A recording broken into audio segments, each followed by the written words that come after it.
Salam əziz müəllimlər. Bugün icmadan ikinci ödənişsiz dərsimiz olacaq. Vaxt itirmədən keçirdək suallara. Deməli, birinci sualımız Başqa mədəniyyətləri tanımaq vaxt itkisi kimi görünür. Sizcə burada cavab nə olmalıdır?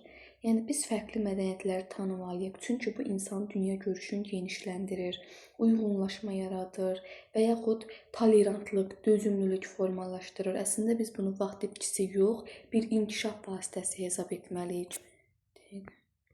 Ona görə doğru variantımız qətiyyən razı deyiləm.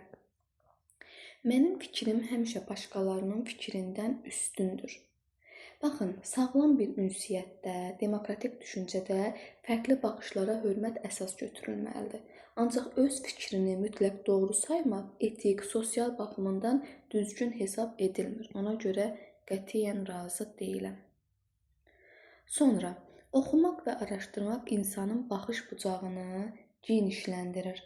Bəli, mütaliə, araşdırma insanın bilik bacarığını genişləndirir, tənqidi düşünmə, analitik yanaşma bacarığını formalaşdırır. Ona görə tamamilə razıyam. Fərqli fikirlər məni tez qıcıqlandırır. Emosional zəka və yaxud etik davranış fərqli fikirlərə hər zaman dözümlülük tələb edir. Ancaq biz qıcıqlanmaya, konstruktiv ünsiyyətə mane olmuş olarıq. Ona görə buna cavabımız E olacaq. Qətiyyən razı deyiləm. Cəmiyyətin inkişafında fərdi məsuliyyətin rolu böyükdür. Çünki cəmiyyət fərdlərdən ibarətdir və hər bir şəxsin məsuliyyətli davranışı onun ümumi inkişafının əsas göstəricisidir. Ona görə tamamilə razıyam. İnsanların davranışlarını anlamağa çalışmıram, yəni empatiya qurmuram.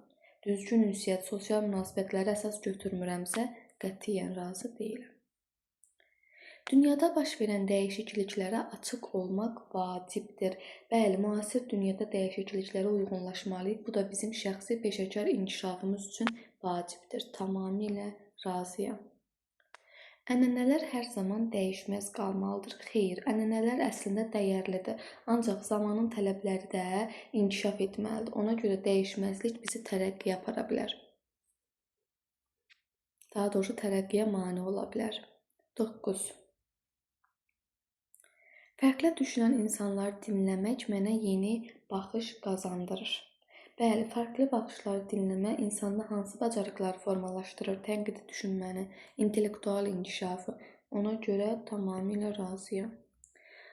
Sonuncu, dünya görüşümü inkişaf etdirmək üçün öz üzərimdə işləyirəm. Bəli, özünü inkişaf məsuliyyətli, açıq fikirli, müasir düşüncəli fərdin əsas göstəricilərindən biri olmalıdır. Ona görə tamamilə razıyam.